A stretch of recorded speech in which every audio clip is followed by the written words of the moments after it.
Assalamualaikum warahmatullahi wabarakatuh. Halo, perkenalkan nama saya Syifa dari Fakultas Ilmu Tarbiyah dan Keguruan Prodi Pendidikan Bahasa Arab dengan NIM 03 02 24 2056. Di sini saya akan menjelaskan tugas individu filsafat ilmu yang diampu oleh Ustadz Dr. Usiono MA. Latar belakang. Filsafat berasal dari bahasa Yunani philosophia yang berarti cinta akan kebijaksanaan.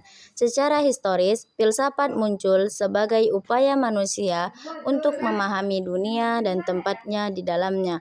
Pemikiran filsafat berkembang seiring dengan kemajuan ilmu pengetahuan dan budaya, mulai dari filsafat Yunani kuno seperti Socrates, Plato, dan Aristoteles, hingga pemikiran modern yang mengkaji masalah-masalah etika, epistemologi, dan metafisika. Kemudian, permasalahan yang akan saya buat adalah pertama, apa pengertian filsafat? Kedua, apa yang dimaksud dengan objek material dan objek formal dalam filsafat? Tiga, apa saja cabang-cabang filsafat? Yang keempat, apa saja ciri-ciri berpikir ala filsafat? Dan kelima, bagaimana sejarah perkembangan filsafat Yunani? Yang keenam, untuk memahami resensianse. Tujuannya yang pertama, untuk memahami pengertian filsafat. Yang kedua, untuk menjelaskan konsep objek material dan objek formal dalam filsafat. Yang ketiga, untuk menjelaskan berbagai cabang-cabang filsafat. Yang keempat, untuk menjelaskan ciri-ciri ala berpikir ala filsafat. Kelima, untuk mengkaji perjalanan sejarah perkembangan filsafat Yunani. Materinya. A. Pengertian filsafat. Filsafat secara etimologis berasal dari kata Yunani philosophia yang dalam bahasa Inggris filosofi lazim diterjemahkan sebagai cinta kearifan. Oleh karena itu, para ahli dan akademi meluruskan pengertian dari filsafat yang tidak disangkakan oleh sebagian masyarakat. Penting untuk dipahami, terkhusus kepada para mahasiswa untuk memberikan gambaran yang benar tentang pengertian filsafat yang sesungguhnya. Berikut beberapa pengertian filsafat menurut para ahli di antaranya. Pertama, Plato. Kedua, Aristoteles. Ketiga, Immanuel Kant. Keempat, Merriam-Webster. Kelima, Leandra Darnella. Keenam, Bertrand Russell. Ketujuh, Harold H. Titus. Ke-8, Paulus Wahana. B. Objek material dan objek formal dalam filsafat. Pertama, objek material filsafat.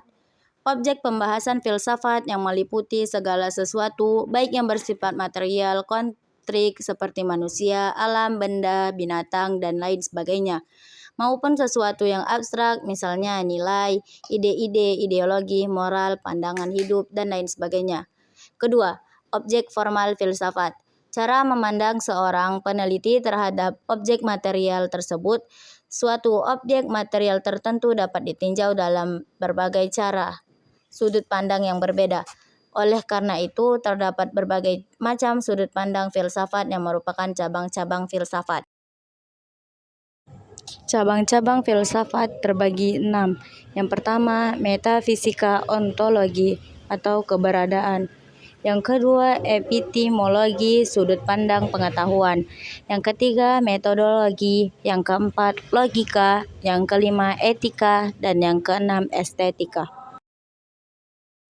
Yang keempat, ciri-ciri berpikir ala filsafat. Yang pertama, metodis. Yang kedua, sistematis. Yang ketiga, koheren. Yang keempat, rasional.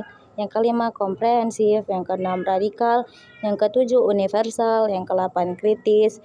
Yang ke-9, terdalam. Ke-10, konseptual. Ke-11, spekulatif. Dan yang ke-12, bebas.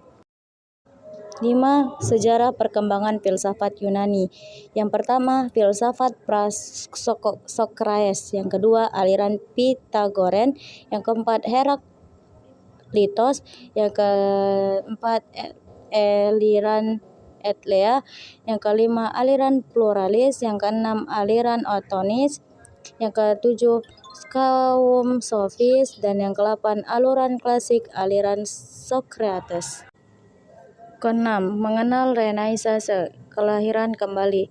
Istilah Renaissance yang diartikan dengan kelahiran kembali merupakan sebuah masa atau fase yang menurut orang Barat adalah masa kebangkitan peradaban. Setelah sekian abad mereka tertidur pulas, masa Renaissance dimulai pada abad ke-17 di masa pemikiran utamanya, dikenal dengan istilah antroposentris, di mana manusia menjadi pusat perhatian. Di sini, kesimpulan yang dapat saya ambil adalah filsafat mencakup berbagai aspek yang mendalam mengenai pengetahuan dan pemikiran manusia, berakar dari tradisi kuno hingga pengaruh besar pada zaman modern termasuk Renaissance. Mungkin hanya ini yang dapat saya jelaskan. Lebih dan kurangnya saya mohon maaf. Kepada Allah saya mohon ampun. Terima kasih. Wassalamualaikum warahmatullahi wabarakatuh.